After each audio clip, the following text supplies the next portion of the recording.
नमः शिवाय ओम नमः शिवाय ओम नमः शिवाय ओम नमः शिवाय ओम नमः शिवाय ओम नमः शिवाय ओम नमः शिवाय ओम नमः शिवाय ओम नमः शिवाय ओम नमः शिवाय ओम नमः शिवाय ओम नमः शिवाय। श्री शिवपुराण संक्षिप्त शिवपुराण।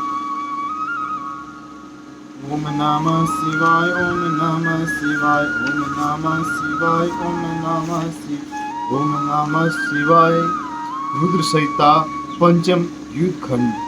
बोले शिव शंकर भोलेनाथ की जय हो, आज के आनंद की जय हो। आज हम शंखचूड़ असुर राज्य पर अभिषेक और उसके द्वारा देवों का अधिकार छीना जाना, देवों को ब्रह्मा के शरण में जाना, ब्रह्मा का उन्हें साथ लेकर विष्णु के पास जाना, विष्णु द्वारा शंखचूड़ जन्म का रहस्य उद्घाटन और फिर सबको शिव के पास जाना और शिव सभा में उनकी झांकी करना तथा अपने अभिप्राय प्रकट करना। बोले शिव शंकर भोलेनाथ की जय हो। हर हर शंभो। सनत कुमार जी कहते हैं, हमारे से जब शंखचूड़ तप करके वर प्राप्त कर लिया और वह विवाहित होकर अपने घर लौट गया आया, तब दानवों और दैत्यों को बड़ी प्रसन्नता हुई। वे सभी असुर तुरंत ही अपने लोक से निकलकर अपने गुरु शुक्राचार्य साथ ले दल बनाकर उसके निकट आए और विनय पूर्वक उसे प्रणाम करके अनेकों प्रकार से आदर प्रदर्शित करते हुए उसका स्तवन करने लगे। फिर उसने अपनी तेजस्वी स्वामी मानकर अत्यंत प्रेम भाव से उसके पास ही खड़े हो गए। उधर दंभ कुमार शंखचूड़ ने भी अपने कुल गुरु शुक्राचार्य को आया हुआ देखकर बड़े आदर और भक्ति से साथ उन्हें साष्टांग प्रणाम किया। तदंतर गुरु शुक्राचार्य ने समस्त असुरों के साथ सलाह करके उनकी सम्मति से शंखचूड़ को दानव तथा असुरों का अधिपति बना दिया। दंभ पुत्र शंखचूड़ प्रतापी एवं वीर तो था ही, उस समय असुर राज्य पर अभिषिक्ति होने के कारण वह असुरराज विशेष रूप से शोभा पाने लगा। तब उसने सहसा देवताओं पर आक्रमण करके वेगपूर्वक उनका संहार करना आरंभ किया। संपूर्ण देवता मिलकर भी उसके उत्कृष्ट तेज को सहन न कर सके, अतः वे समर से भाग चले और दीन होकर तो यत्र तत्र पर्वतों की खोह में जा छिपे। उनकी स्वतंत्रता जाती रही, वे शंखचूड़ के वशवर्ती होने के कारण परवाहीन हो गए। इधर सूरवीर प्रतापी दंभ कुमार दानवराज शंखचूड़ ने भी संपूर्ण लोगों को जीतकर देवताओं को सारा अधिकार छीन लिया। वह त्रिलोकी को अपने अधीन करके संपूर्ण लोगों पर शासन करने लगा और स्वयं इंद्र बनकर सारे यज्ञ भागों को भी हड़पने लगा तथा अपने शक्ति से कुबेर, सोम, सूर्य, अग्नि, यम, वायु आदि के अधिकारों को भी पालन करने लगा। उस समय महान बल पराक्रम से संपन्न महावीर शंखचूड़ समस्त देवताओं, असुरों, दानवों, राक्षसों, गंधर्वों, नागों, किन्नरों, मनुष्यों तथा त्रिलोकी के अनन्याय परिकर प्राणियों को एक छत्र सम्राट था। इस प्रकार महान राजेश्वरी शंखचूड़ बहुत वर्षों तक संपूर्ण भुवनों के राज्य का उपभोग करता रहा। उसके राज्य में न अकाल पड़ता था और न महामारी, न अशुभ ग्रहों की प्रकोप होता था। आदि व्याधियां भी अपनी प्रभाव नहीं डाल पाती थी। जो सारी प्रजा सदा सुखी रहती थी। पृथ्वी बिना जोते ही अनेक प्रकार के धान्य उत्पन्न करती थी। नाना प्रकार की औषधियां उत्तम उत्तम फलों और रसों से युक्त थी। उत्तम उत्तम मणियों की खदानें भी थी। समुद्र अपने तटों पर निरंतर ढेर के ढेर रत्न बिखेरते रहते थे। वृक्ष में सदा पुष्प फल लगे रहते थे। सरिताओं में सुस्वादु नीर बहता रहता था। देवताओं के अतिरिक्त सभी जीव सुखी थे। उनमें किसी प्रकार का विकार नहीं उत्पन्न होता था। चारों वर्णों और आश्रमों के सभी लोग अपने अपने धर्म में स्थित रहते थे। इस प्रकार जब वह त्रिलोकी का शासन कर रहा था, उस समय कोई भी दुखी नहीं था। केवल देवता भ्राते द्रोवश दुख उठा रहे थे। मुने महाबली शंखचूड़ ने गोलोक निवासी श्री कृष्ण का परम मित्र था। साधु स्वभाव वाला वह सदा श्री कृष्ण की भक्ति में निरंतर रहता था। पूर्व शापवश उसे दानव की योनि में जन्म लेना पड़ा था, परंतु दानव होने पर भी उसकी बुद्धि दानव की सी नहीं थी। प्रिय व्यास जी, तदंतर जो पराजित होकर राज्य से हाथ धो बैठे थे, वे सभी सूरगण तथा ऋषि परस्पर मंत्रणा का करना करके ब्रह्मा जी के सभा को चले। वहां पहुंचकर उन्होंने ब्रह्मा जी का दर्शन किया और उनके चरणों में अभिवादन करके विशेष रूप से उनकी स्तुति की। फिर अकाल पूर्ति पूर्वक अपना सारा वृतांत उन्हें कह सुनाया। तब ब्रह्मा उन सभी देवताओं तथा मुनियों को ढाढ़स बंधाकर उन्हें साथ ले सत्पुरुषों को सुख प्रदान करने वाले वैकुंठ लोक को चल पड़े। वहां पहुंचकर देवगणों सहित ब्रह्मा ने रामपति का दर्शन किया। उनके मस्तक पर किरीट सुशोभित था, उन कानों में कुंडल जलमला रहे थे और कंठ वनमाला से विभूषित था। वे चतुर्भुज देव अपने चारों भुजाओं से शंख चक्र गदा और पद्म धारण किए हुए थे। श्री विग्रह पर पीताम्बर शोभा दे रहा था और सनंदानी सिद्ध उनकी सेवा में नियुक्त थी। ऐसे सर्वव्यापी विष्णु की झांकी करके ब्रह्मा आदि देवताओं तथा मुनीश्वरों ने उन्हें प्रणाम किया और फिर भक्तिपूर्वक हाथ जोड़कर वे उनकी स्तुति करने लगे। देवता बोले, सामर्थशाली वैकुंठाधि पते, आपके देवों के भी देव और लोकों के स्वामी, आप त्रिलोकी के गुरु हैं। श्री हरे, हम सब आपके शरणापन हुए हैं, आप हमारी रक्षा कीजिए। अपनी महिमा से कभी अच्युत न होने वाले ऐश्वर्यशाली त्रिलोक से आप ही लोकों के पालक हैं। गोविंद लक्ष्मी आप में ही निवास करती है और आप अपने भक्तों के प्राण स्वरूप हैं। आपको हमारा नमस्कार है। इस प्रकार स्तुति करके सभी देवता श्री हरि के आगे रो पड़े। उनकी बात सुनकर भगवान विष्णु ने ब्रह्मा से कहा। विष्णु बोले, ब्राह्मण, हम वैकुंठ योगियों के लिए भी दुर्लभ है। तुम यहाँ किस लिए आए हो? तुम पर कौन सा कष्ट आ पड़ा है, वह यथार्थ रूप से मेरे सामने वर्णन करो। सनत कुमार जी कहते हैं, मुने, श्री हरि का वचन सुनकर ब्रह्मा जी के विनय प्रभाव से सिर झुकाकर उन्हें बारंबार प्रणाम किया और अंजलि बांधकर परमात्मा विष्णु के समक्ष स्थित हो देवताओं के कष्ट से भरी हुई शंखचूड़ की सारी करतूत कहीं सुनाई। तब समस्त प्राणियों के भावों के ज्ञाता भगवान श्री हरि उस बात को सुनकर हंस पड़े और ब्रह्मा से उस रहस्य का उद्घाटन करते हुए बोले। श्री भगवान बोले, कहा, कमल योनि, मैं शंखचूड़ का सारा वृतांत जानता हूँ। पूर्व जन्म में वह माँ तेजस्वी गोप था जो मेरा भक्त था। मैं उसके वृतांत से संबंध रखने वाले इस पुरातन इतिहास का वर्णन करता हूँ, सुनो। इसमें किसी प्रकार का संदेह नहीं करना चाहिए। भगवान शंकर सब कल्याण करेंगे। गोलोक में मेरे ही रूप श्री कृष्ण कहते हैं। उनकी स्त्री श्री राधा नाम से विख्यात है। वह जगत जननी तथा प्रकृति की परम उत्कृष्ट पांचवी मूर्ति है।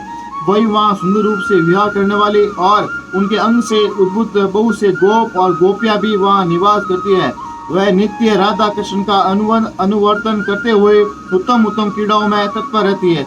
वही गोप इस समय शंभु की उस लीला से मोहित होकर शापवश अपने को दुख देने वाली दानव की योनि को प्राप्त हो गया है। श्री कृष्ण ने पहले से ही रुद्र के त्रिशूल से उसकी मृत्यु निर्धारित कर दी है। इस प्रकार वह दानव देह का प्रत्याग करके पुनः कृष्ण पार्षद हो जाएगा। देवेश, ऐसा जानकर तुम्हें भय नहीं करना चाहिए। चलो हम दोनों शंकर की शरण में चले।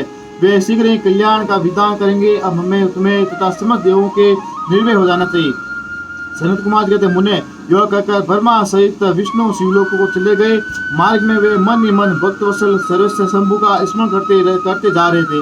व्यास इस प्रकार वे रमापति विष्णु ब्रह्मा के साथ उसी समय उस शिवलोक में जा पहुँचे और जो महान दिव्य निराधार तथा भौतिकता से रहित है, वहाँ पहुँचकर उन्होंने शिव जी की सभा का दर्शन किया। वहाँ ऊंची एवं उत्कृष्ट प्रभाव वाली सभा प्रकाश युक्त शरीरों वाली शिव पार्षदों से घिरी होने के कारण विशेष रूप से शोभित हो रही थी। उन पार्षदों का रूप सुंदर कांति युक्त महेश्वर के रूप को सदृश था। उनके 10 भुजाएं थी, 5 मुख और 3 नेत्र थे। गले में नील चिन्ह था। शरीर का वर्ण अत्यंत घोर था। वे सभी श्रेष्ठ रत्नों से युक्त रुद्राक्ष और भस्म के आभरण से विभूषित थे। वे मनोहर सभा नवीन चंद्रमंडल के समान आकार वाली और चौकोर थी। उत्तम मणियों तथा हीरो के हारों से वह सजाई गई थी। अमूल्य रत्नों के बने हुए कमल पत्रों से शोभित थी। उसमें मणियों की जालियों से युक्त गवाक्ष बने थे, जिससे वह विचित्र दिख रही थी। शंकर की जल से उसमें पद्म रामगिणी जड़ी हुई थी, जिससे वह अद्भुत सी लग रही थी। वह संयमंत कमनी की बनी हुई सैकड़ों सीढ़ियों से युक्त थी। उसमें चारों ओर इंद्र नील मणि के खंभे लगे थे, जिन पर स्वर्ण सूत्र से ग्रंथित चंद्र के सुंदर पल्लव लटक रहे थे, जिससे वह मन को मोह लेती थी। वह भली भांति संस्कार तथा सुगंधित वायु से सुवासित थी। एक सहस्त्र योजन विस्तार वाली वह सभा बहुत से किंकरों से खचाखच भरी थी। उसके मध्यम भाग में अमूल्य रत्नों द्वारा निर्मित एक विचित्र सिंहासन था। उसी पर उमा शक्ति शंकर विराजमान थे। उन्हें सुरेश्वर विष्णु देखा। वे तारकाओं से घिरे हुए चंद्रमा के समान लग रहे थे। वे किरीट कुंडल और रत्नों की मालाओं से विभूषित थे। उनके सारे अंग में भस्म रमाई हुई थी और लीला कमल धारण किए हुए थे। महान उल्लास से भरे हुए उमाकांत मन शांत तथा प्रसन्न था। देवी पार्वती ने उन्हें सुवासित तांबूल प्रदान किया था, जिसे वे चबा रहे थे। शिवगण हाथ में श्वेत चवड़ लेकर परम भक्ति के साथ उनकी सेवा कर रहे थे और सिद्ध भक्तिवश सिर झुकाकर उनके स्तवन में लगे थे। वे गुणातीत परेशान देवों के जनक, सर्वव्यापी, निर्विकल्प, निराकार, स्वेच्छानुसार, साकार, कल्याण और स्वरूप, माया रूप, माया रहित, अजन्मा, आद्य, माया के अधीश्वर, प्रकृति और पुरुष के भीतर भी प्राप्त, सर्वसमर्थ, परिपूर्ण और समायुक्त, ऐसे विशेष गुणों से युक्त शिव को देखकर ब्रह्मा और विष्णु हाथ जोड़ उन्हें प्रणाम किया और फिर वे स्तुति करने लगे। विविध प्रकार से स्तुति करके अंत में वे बोले, भगवान आप दीनों और अनाथों के सहायक हैं, दीनों के प्रतिपालक, दीनबंधु, त्रिलोकी के अधीश्वर और शरणागत वत्सल है। गौरेश हमारा उद्धार कीजिए, परमेश्वर हम पर कृपा कीजिए। नाथ हम आपके ही अधीन हैं, अब आपकी जैसी इच्छा हो वैसा करें। बोले शिव शंकर भोलेनाथ की जय हो। देवताओं को रुद्र के पास जाकर अपना दुख निवेदन करना, रुद्र द्वारा उन्हें आश्वासन और चित्ररथ को शंखचूड़ के पास भेजना। चित्ररथ के लौटने पर रुद्र को गणों और पुत्रों और भद्रकाली सहित युद्ध के लिए प्रस्थान, उधर शंखचूड़ का सेना सहित पुष्पभद्रा के तट पर पड़ाव डालना तथा दानवराज के दूत और शिव की बातचीत। सनत कुमार जी कहते हैं, मुने तदंतर जो अत्यंत दीनता को प्राप्त हो गए थे, उन ब्रह्मा और विष्णु का वचन सुनकर शिवजी मुस्कुराए और मेघ गर्जना के समान गंभीर वाणी में बोले। शिवजी ने कहा, हे हरे, हे ब्रह्मा, तुम लोग शंखचूड़ द्वारा उत्पन्न हुए भय को सर्वथा त्याग दो, निसंदेह तुम्हारा कल्याण होगा। मैं शंखचूड़ का सारा वृतांत यथार्थ रूप से जानता हूँ। यह पूर्व जन्म में एक गोप था और जो ऐश्वर्यशाली भगवान श्री कृष्ण भक्त था। इसका नाम सुदामा था। वह सुदामा राधा जी के श्राप से शंखचूड़ नामक दानव राज होकर उत्पन्न हुआ है। यह परम धर्मयज्ञ और देवताओं से द्रोह करने वाला है। यह दुर्बुद्धि वश अपने उत्कृष्ट बल से भरोसे संपूर्ण देवगणों के कलेश दे रहा है। अब तुम लोग प्रेम पूर्वक मेरी बात सुनो और देवों को आनंदित करने के लिए शीघ्र ही कैलाशवासी रुद्र के समीप जाओ। वह रुद्र रूप मेरा ही उत्तम पूर्ण रूप है। मैं ही देव कार्य की सिद्धि हेतु प्रत्यक्ष स्वरूप धारण करके वहाँ प्रकट हुआ हूँ। मेरा वह रूप ऐश्वर्यशाली तथा परिपूर्ण है। हरे, इसलिए मैं भक्तों के वशीभूत हूँ। कैलाश पर्वत पर सदा निवास करता हूँ। तदंतर कैलाश पहुंचकर देवताओं ने भगवान महेश की स्तुति की है और अंत में कहा, महेशान आप तो कृपा के आकार और है, दिनों का उद्धार करना तो आपका बाना ही है। प्रभु, अनुराग शंखचूड़ वध करके इंद्र को उसके भय से मुक्त कीजिए और देवों के इस विपत्ति से उबारिए तथा भक्त वत्सल शंभु देवताओं की प्रार्थना को सुनकर हंसे और मेघ गर्जन की सी गंभीर वाणी में बोले। श्री शंकर ने कहा, हे हरे, हे ब्रह्मा, हे देवगण, तुम लोग अपने अपने स्थान को लौट जाओ। मैं निश्चय ही सैनिकों सहित शंखचूड़ वध कर डालूंगा, इसमें तनिक भी संशय नहीं है। सनत कुमार जी कहते हैं, व्यास जी, महेश्वर के उस अमृत सुरभि वचनों को सुनकर संपूर्ण देवताओं को परम आनंद प्राप्त हुआ। उस समय उन्होंने समझ लिया कि अब दानव शंखचूड़ मरा हुआ ही है। तब महेश्वर के चरणों में प्रणिपात करके विष्णु वैकुंठ को और ब्रह्मा सत्यलोकों को चले गए तथा संपूर्ण देवता भी अपने अपने स्थान को परिस्थित हुए। इधर मन महारुद्र जो परमेश्वर दुष्ट को दिए काल रूप और सप्त पुरुषों की गति है, देवताओं की इच्छा से अपने मन में शंखचूड़ का वध का निश्चय किया। तब उन्होंने प्रसन्नता पूर्वक अपने प्रेमी गंधर्वराज तीर्थ को दूत बनाकर शीघ्र ही शंखचूड़ के पास भेजा। चित्ररथ ने वहां जाकर शंखचूड़ को खूब समझा कर कहा, परंतु उसने बिना युद्ध किए देवताओं को राज्य लौटना स्वीकार नहीं किया। कहा, मैंने ऐसा दृढ़ निश्चय कर लिया है कि महेश्वर के साथ युद्ध के बिना न तुम्हें राज्य ही वापस दूंगा और न ही अधिकारों को लौटाऊंगा। तू कल्याण करता रुद्र के पास लौट जा और मेरी कही हुई बात यथार्थ रूप से उनसे कह दे। वे जैसा उचित समझेंगे वैसा करेंगे। तू व्यर्थ बकवास मत कर। सनत कुमार कहते हैं, मुनिश्रेष्ठ यो कह जाने पर वह शिवदूत पुष्पदंत चित्ररथ अपने स्वामी महेश्वर के पास लौट गया और उसने सारी बातें ठीक ठीक कह दी। तब उस दूत के वचनों को सुनकर देवताओं के स्वामी भगवान शंकर को क्रोध आ गया। उन्होंने अपने वीरभद्र आदि गणों से कहा। रुद्र बोले, हे वीरभद्र, हे नंदिनी क्षेत्रपाल, आठों भैरव, मैं आज शीघ्र ही शंखचूड़ का वध करने के निमित्त चलता हूँ। अतः मेरी आज्ञा से मेरे सभी बलशाली गण आयुधों से लैस होकर तैयार हो जाएं और अभी अभी कुमारों स्वामी कार्तिक और गणेश जी के साथ रण यात्रा करें। भद्रकाली भी अपनी सेना के साथ युद्ध के लिए प्रस्थान करें। सनत कुमार कहते हैं, मुने ऐसी आज्ञा देकर शिवजी अपनी सेना के साथ चल पड़े। फिर तो सभी वीरगण हर्ष मगन होकर उनके पीछे पीछे चलने लगे। इसी समय संपूर्ण सेनाओं के अध्यक्ष स्कंद और गणेश भी हर्ष से भरे हुए कवच धारण करके सशस्त्र शिवजी के निकट आ पहुंचे।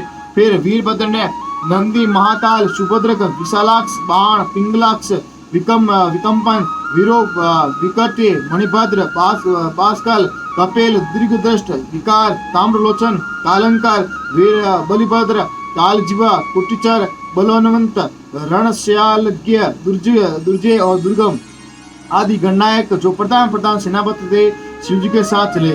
उनके गणों की संख्या करोड़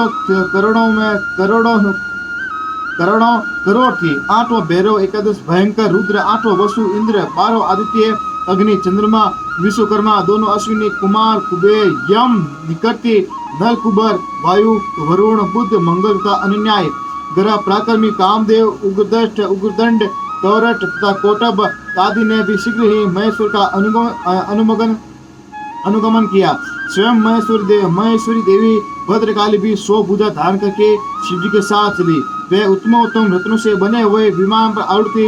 उनके शरीर पर लाल चंदन का अनुलेप लगा था और लाल वस्त्र शोभा पा रहा था। वे हर्ष मगन होकर हंसती नाचती और उत्तम स्वर से गान करती हुई अपने भक्तों को अभय तथा शत्रुओं को भय प्रदान कर रही थी। उनकी 1 योजन लंबी भीषणाकार जीवा लपा रही थी। वे अपने हाथों में शंख, चक्र, गदा, पद्म, ढाल, तलवार, धनुष, बाण, 1 योजन विस्तार वाला गहरा गोलाकार खप्पर, गगनचुंबी त्रिशूल, 1 योजन लंबी शक्ति, मुदगर, मुसल, वज्र, खड़ग, तीखा फलक, वैष्णवास्त्र, वारुणास्त्र, वायुवास्त्र, नागपाश, नारायणास्त्र, गंधर्वास्त्र, ब्रह्मास्त्र, गरुड़ास्त्र, पर्जन्यास्त्र, पाशुपति अस्त्र, जृंभणा अस्त्र, पर्वतास्त्र, महान पराक्रमी सूर्यास्त्र, काल, महानल, महेश्वरावस्त्र, यमदंडास्त्र, सम्मोहनास्त्र तथा समर्थ दिव्य अस्त्र और अन्याय सैकड़ों दिव्यास्त्र धारण किए हुए थे। करोड़ों योगियों तथा डाकणियों उनके साथ थी।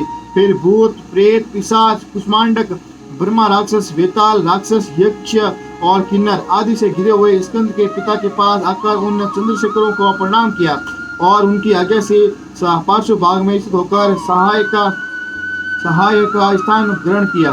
तदंतर रुद्र रूपधारी शंभु अपनी सारी सेना के एकत्रित होकर के शंखचूड़ के साथ लोहा लेने के लिए निर्भयता पूर्वक आगे बढ़े और देवताओं को उद्धार करने के लिए चंद्रभागा नदी के तट पर मनोहर वट वृक्ष के नीचे खड़े हो गए। व्यास जी उधर जब शिवदूत चला गया तब प्रतापी शंखचूड़ ने महल के भीतर जाकर तुलसी से वह सारी वार्ता कर सुनाई। शंखचूड़ ने कहा, देवी, शंभु के दूत के मुख से रण निमंत्रण सुनकर मैं युद्ध के लिए उदित हुआ हूँ और उनसे जूझने के लिए मैं निश्चय जाऊंगा।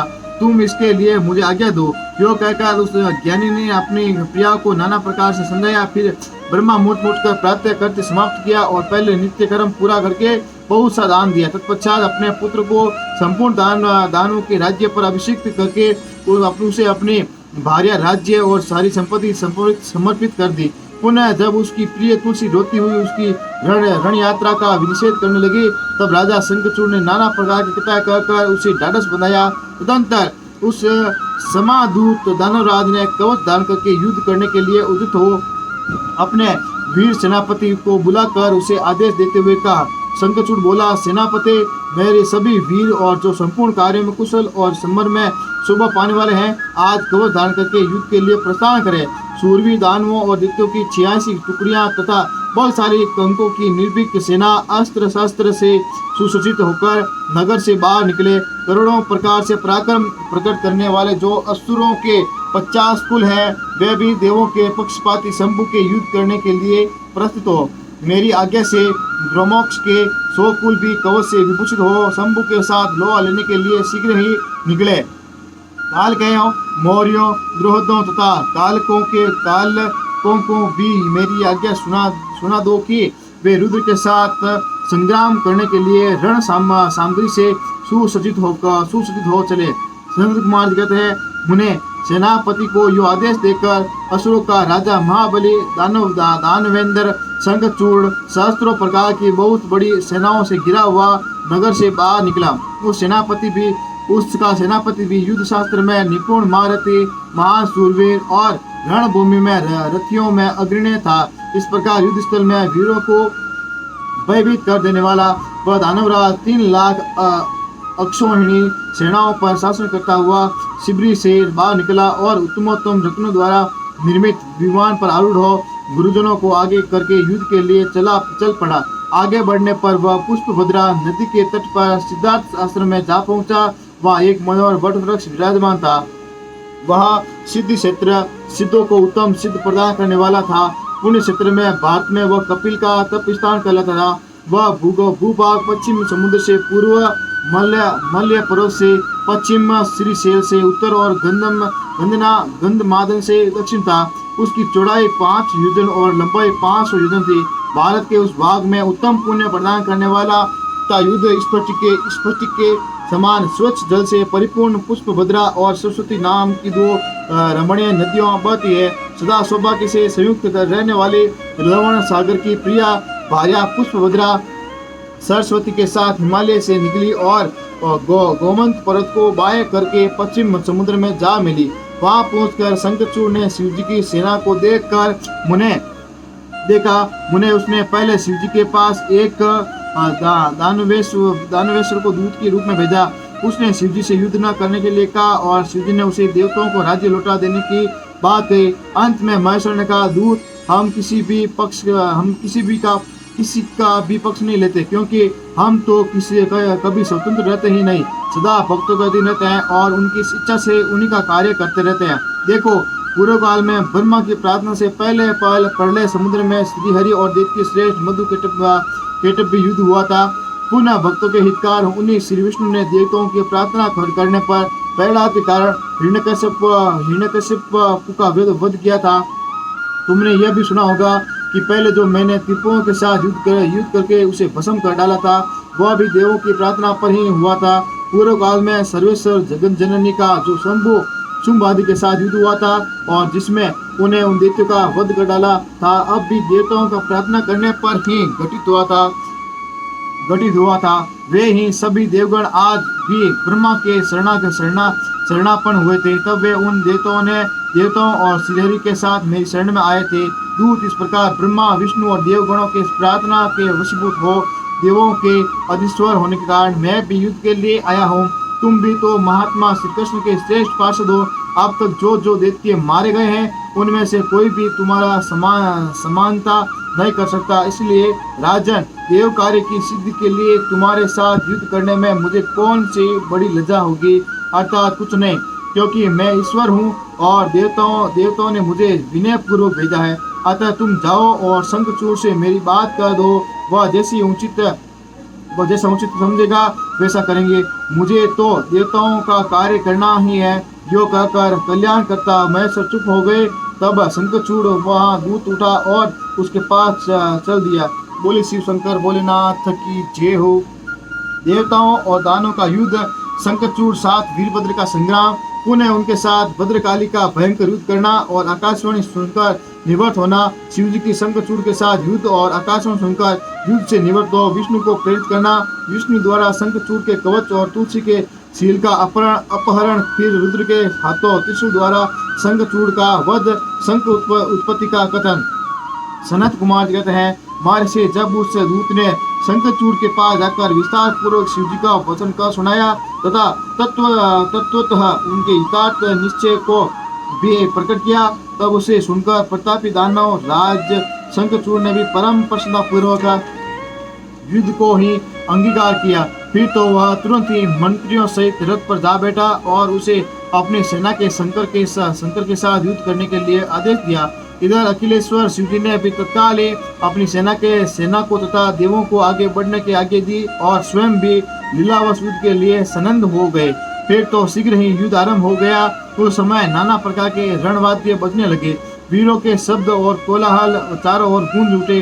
मुने इस प्रकार देवताओं और दानवों को परस्पर युद्ध होने लगा। उस समय वे दोनों सेनाएं धर्म पूर्वक जूझने लगी। स्वयं महेंद्र वर्षवापर के साथ लड़ने लगे और विप्रचित के साथ सूर्य का धर्म युद्ध होने लगा। विष्णु दंभ के साथ भीषण संग्राम करने लगे।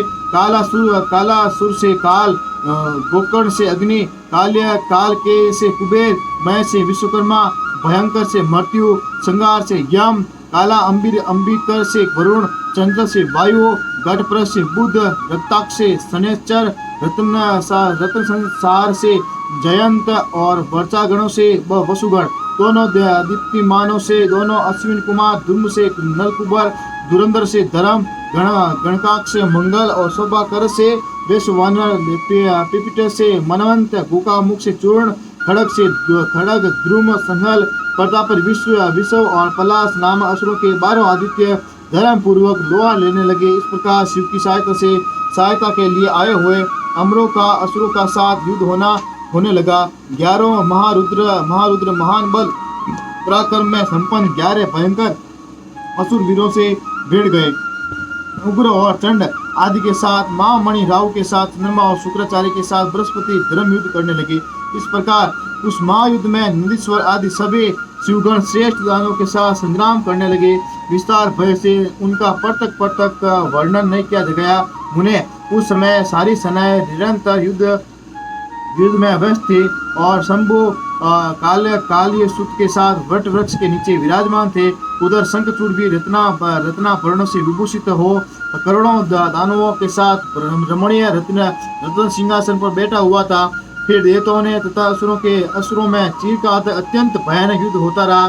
तदंतर शंखचूड़ भी आकर उस भीषण संग्राम में जुट गया।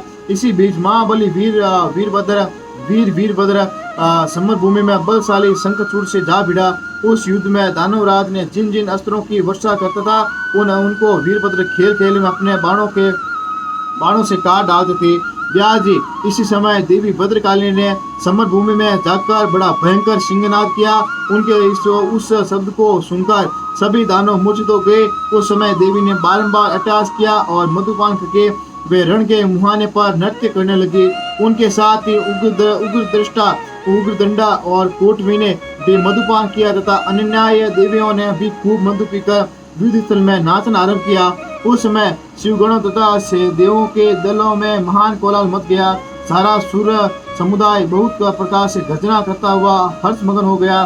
तदनंतर काली ने शंखचूड़ के ऊपर प्रलय काली ने अग्नि की शिखा के समान उद्दीपति अग्नेयास्त्र का चलाया, परंतु दानवराज ने वैष्णव वास्त्र में उसे शीघ्र ही शांत कर दिया। तब देवी भद्रकाली ने उस पर नारायण अस्त्र का प्रयोग किया। वह अस्त्र दानव शत्रु को देखकर बढ़ने लगा तथा प्रलय अग्नि का ज्वाला के समान उद्दीपित होते हुए नारायण अस्त्र को देखकर शंखचूड़ दंड की भांति भूमि पर लेट गया और बारंबार प्रणाम करने लगा। तब उस दानव को नम्र हुआ देखकर वह अस्त्र निवृत्त हो गया।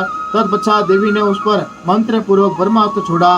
उस अस्त्र को प्रज्वलित होता हुआ देखकर दानवराज ने भूमि पर खड़े होकर उसे प्रणाम किया और ब्रह्मास्त्र से ही उसका निवारण कर दिया। तदनंतर वह दानवराज कुपित हो उठा और वेग पूर्वक अपने धनुष को खींचकर देवी के ऊपर मंत्र पार करते हुए दिव्य अस्त्रों से वर्षा करने लगा। भद्रकाली समर भूमि में अपने विस्तृत मुख को फैलाकर उन अस्त्रों को निगल गई और अट्टहास पूर्वक गर्जना करने लगी, जिससे दानव भयभीत हो गए।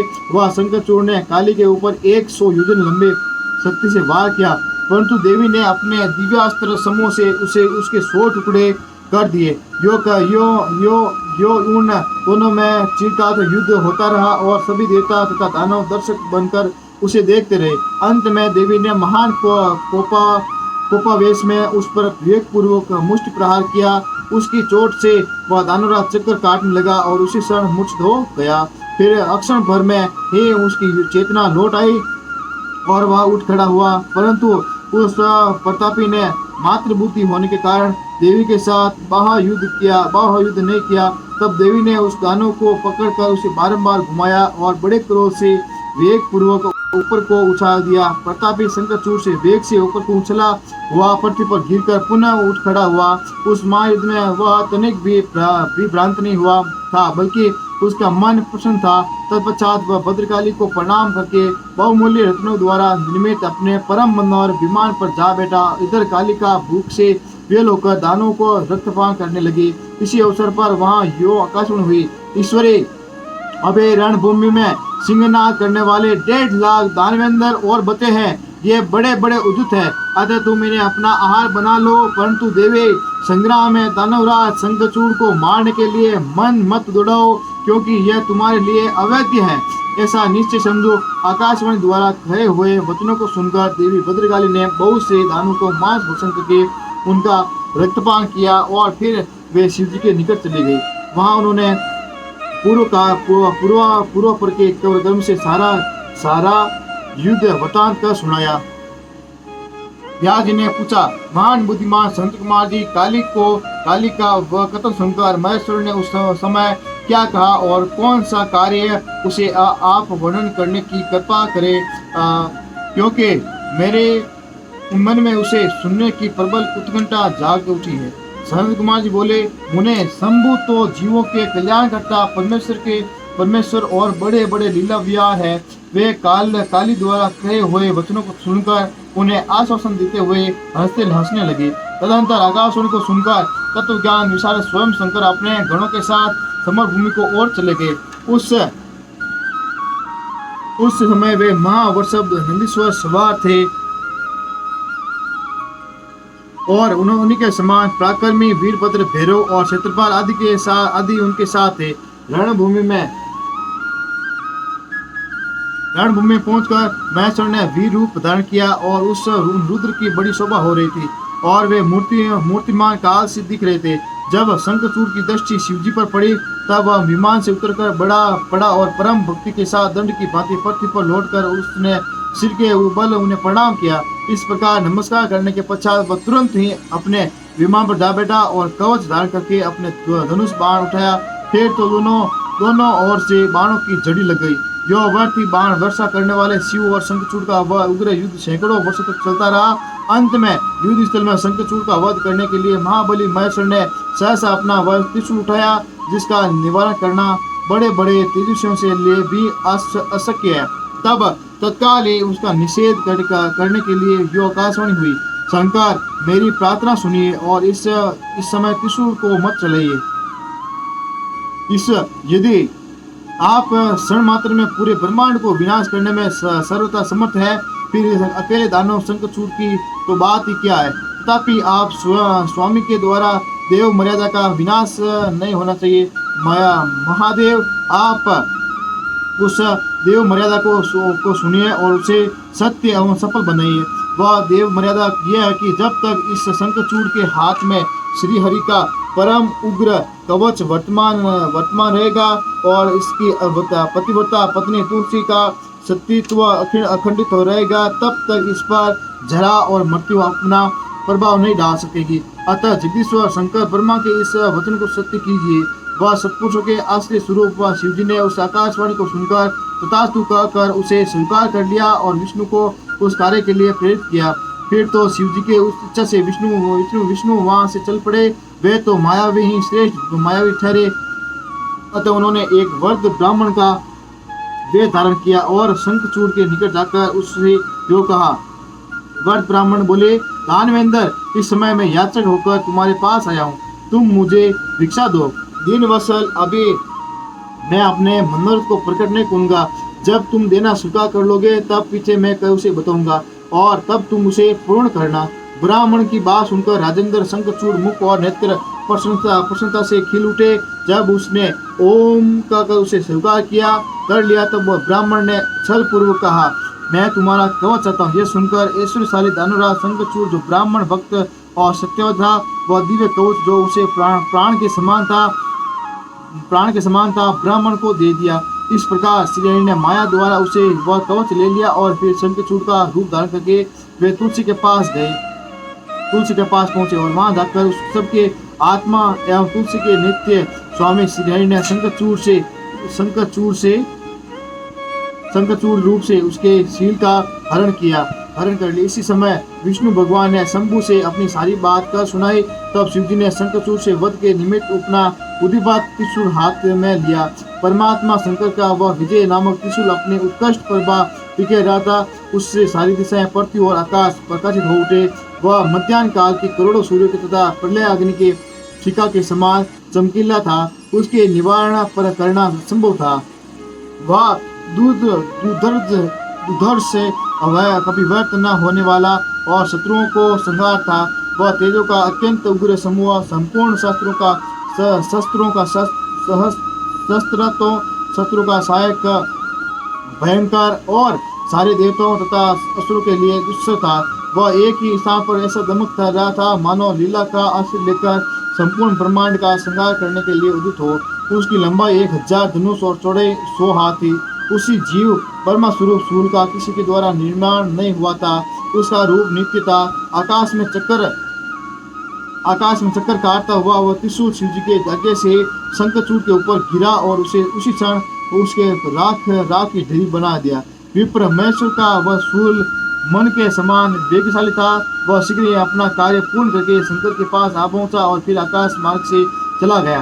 उस समय स्वर्ग में दुदुम्बियां बजने लगी, गंधर्व किन्नर गान करने लगे। दोनों देवों तथा मुनियों ने स्तुति करना आरंभ किया और अप्सराएं नृत्य करने लगी। शिव जी के ऊपर लगातार पुष्प की वर्षा होने लगी और ब्रह्मा, विष्णु, इंद्र आदि देवता तथा मुनिगण उनकी प्रशंसा करने लगे। दानवराज शंखचूड़ भी शिव जी की कृपा से शाप मुक्त हो गया और उसके पूर्व में श्री कृष्ण पार्षद रूप का प्राप्ति हो गई। शंखचूड़ की हड्डियों से शंख जाति का प्रादुर्भाव हुआ। जिस शंख का जल शंकर के अतिरिक्त समस्त देवताओं के लिए प्रशस्त माना जाता है। माँ मुनि श्रीहरि और लक्ष्मी को तथा उनके संबंधियों को भी शंख का जल विशेष रूप से अत्यंत प्रिय है, किंतु शिव के लिए नहीं। इस प्रकार शंखचूड़ को मारकर शंकर, उमा, स्कंद और गणों के साथ प्रसन्नता पूर्वक नंदीश्वर सवार हो शिव लोक को चले गए। भगवान विष्णु वैकुंठ के लिए प्रस्थान किया और देवगण परमानंद मगन हो अपने अपने लोक को चले गए। उस समय जगत में चारों ओर परम शांति छा गई। सबको निर्विघ्न रूप से सुख मिलने लगा। आकाश निर्मल हो गया और सारी पृथ्वी पर उत्तम मंगल कार्य होने लगे। मुने, इस प्रकार से मैंने तुमसे महेश के जिस चरित्र का वर्णन किया है वह आनंददायक, सर्वदुखारी, लक्ष्मीप्रद और संपूर्ण कामनाओं को पूर्ण करने वाला है। बोले शिव शंकर भोलेनाथ की जय हो। हर हर हर हर। विष्णु द्वारा तुलसी के शील हरण का वर्णन। कुपित हुए तुलसी द्वारा विष्णु को श्राप। शंभु द्वारा तुलसी और शालग्राम शिला के महात्म्य का वर्णन। फिर व्यास जी ने पूछने पर संत कुमार जी ने कहा, हमारे से रणभूमि आकाशवाणी को सुनकर जब देवेश्वरी शंभु ने श्री हरि को प्रेरित किया तब वे तुरंत ही अपनी माया से ब्राह्मण का वेश धारण करके शंखचूड़ के पास जा पहुंचे और उन्होंने उससे परमोत्कृष्ट कवच मांग लिया। फिर शंखचूड़ रूप बनाकर वे तुलसी के घर की ओर चले। वहां पहुंचकर उन्होंने तुलसी के महल के द्वार के निकट नगारा बजाया और जय जयकार से सुंदरी तुलसी को अपने आगमन की सूचना दी। उसे सुनकर सती साध्वी तुलसी ने बड़े आदर के साथ झरोखे के रास्ते राजमार्ग की ओर झांका और अपनी पति को आया हुआ जानकर वह परमानंद में निमग्न हो गई। उसने तत्काल ब्राह्मणों को धन दान करके उनसे मंगलाचार कराया और फिर अपने श्रृंगार किया। इधर देवताओं का कार्य सिद्ध करने के लिए माया से शंखचूड़ का स्वरूप धारण करने वाले भगवान विष्णु रथ से उतरकर देवी तुलसी के भवन में गए। तुलसी ने पति रूप में आए हुए भगवान का पूजन किया, बहुत सी बातें की, तदंतर उनके साथ रमण किया। तब उस साध्वी ने सुख, सामर्थ्य और आकर्षण में व्यतिक्रम कर देखकर सब पर विचार किया और संदेह उत्पन्न होने पर वह तू कौन है, यो डांटती हुई बोली। तुलसी ने कहा, दुष्ट, मुझे शीघ्र बतला कि माया द्वारा मेरा उपभोग करने वाला तू कौन है? तूने मेरा अस्तित्व नष्ट कर दिया अतः मैं अभी तुझे श्राप देती हूँ। संत कुमार कहते हैं, ब्राह्मण तुलसी का वचन सुनकर श्री हरि ने लीलापुर अपने परम मनस मूर्ति धारण कर ली। तब उस रूप को देखकर तुलसी ने लक्षण से पहचान लिया कि ये साक्षात विष्णु है, परंतु उसका पतिव्रता नष्ट हो चुका था। इसलिए वह कुपित होकर विष्णु से कहने लगी। तुलसी का, हे विष्णु, तुम्हारा मन पत्र के सदृश कठोर है, तुम में दया का लेस मात्र भी नहीं है। मेरे पति धर्म के भंग हो जाने के नीचे ही मेरे स्वामी मारे गए। क्योंकि तुम पाषाण सदृश कठोर, दया रहित और दुष्ट हो, इसलिए अब तुम मेरे श्राप से पाषाण स्वरूप ही हो जाओ। सनत कुमार कहते हैं, मुने यो कहकर शंखचूड़ की वह सती साध्वी पत्नी तुलसी फूट फूट कर रोने लगी और शोकार्त होकर बहुत तरह से विलाप करने लगी। इतने में वहाँ भक्त वत्सल भगवान शंकर प्रकट हो गए और उन्होंने समझाकर कहा, देवी, अब तुम दुख को दूर करने वाले मेरी बात सुनो और श्रीहरि भी स्वस्थ मन से उसे स्मरण करके, क्योंकि तुम दोनों के लिए जो सुखकारक होगा वही मैं कहूँगा। भद्रे, तुमने जिस मनोरथ को लेकर तप किया था, यह तो उसी तपस्या का फल है, भला वह अन्यथा कैसे हो सकता है? इसलिए तुम्हें उसके अनुरूप ही फल प्राप्त हुआ है। अब तुम इस शरीर को त्याग कर दिव्य देह धारण कर लो और लक्ष्मी के समान होकर नित्य शरीर के साथ वैकुंठ में विहार करते रहो। तुम्हारा एक शरीर जिसे तुम छोड़ दोगी नंदी के रूप में परिवर्तित हो जाएगा। वह नदी भारतवर्ष में पुण्य रूपा गंडकी के नाम से प्रसिद्ध होगी। महादेवी, कुछ काल के पश्चात मेरे वर के प्रभाव से देव पूजन सामग्री में तुलसी का प्रधान स्थान हो जाएगा। सुंदरी, तुम स्वर्गलोक में, मृत्युलोक में तथा पाताल में सदा श्री के निकट ही निवास करोगी और पुष्पों में श्रेष्ठ तुलसी का वृक्ष हो जाओगी। तुम वैकुंठ में दिव्य रूप धारिणी वृक्षाधिष्ठात्री देवी बनकर सदा एकांत में श्री हरि के साथ क्रीड़ा करोगी। उधर भारतवर्ष में जो नदियों के अधिष्ठात्री देवी होगी, वह परम पुण्य प्रदान करने वाली होगी और श्री हरि के अंशभूत लवण सागर की पत्नी बनेगी तथा श्री हरि भी तुम्हारे शापवश पत्र का रूप धारण करके भारत में गंडकी नदी के जल के निकट निवास करेंगे। वहाँ तीखी दाढ़ों वाले करोड़ों भयंकर कीड़े उस पत्र को काट कर उसके मध्य में चक्र का आकार बनाएंगे। उसके भेद से वह अत्यंत पुण्य प्रदान करने वाली सालग्राम शिला कहलाएगी और चक्र के भेद से उसका लक्ष्मी नारायण आदि भी नाम होगा। विष्णु की सालग्राम शिला और वृक्ष स्वरूपिणी तुलसी का समागम सदा अनुकूल तथा बहुत प्रकार के पुण्यों को वृद्धि करने वाला होगा। भद्रे, जो सालग्राम शिला के ऊपर तुलसी पत्र को दूर करेगा, उसे जन्मांतर में स्त्री वियोग प्राप्ति होगी तथा जो शंख को दूर करके तुलसी पत्र को हटाएगा, वह भी भार्याहीन होगा और 7 जन्मों तक रोगी बना रहेगा।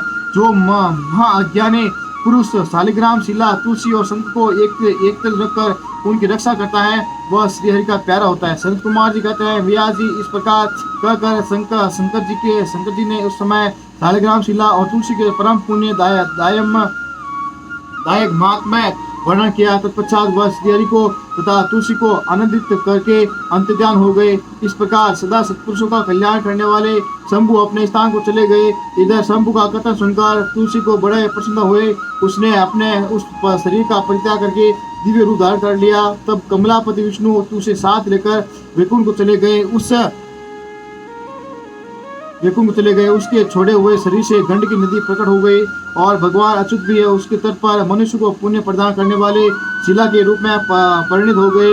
मुने उसमें कीड़े अनेक प्रकार के छिद्र बनाते रहते हैं। उनमें जो शिलाएं गंडकी के जल में गिरती हैं, वह परम पुण्यप्रद होती है और जो स्थल पर ही रह जाती है, उसे पिंगला कहा जाता है और प्राणियों के लिए संताप कारक होती है। व्यास जी, इस प्रकार से तुम्हारे प्रश्न के अनुसार मैंने शंभु का सारा चरित्र जो पुण्य प्रदान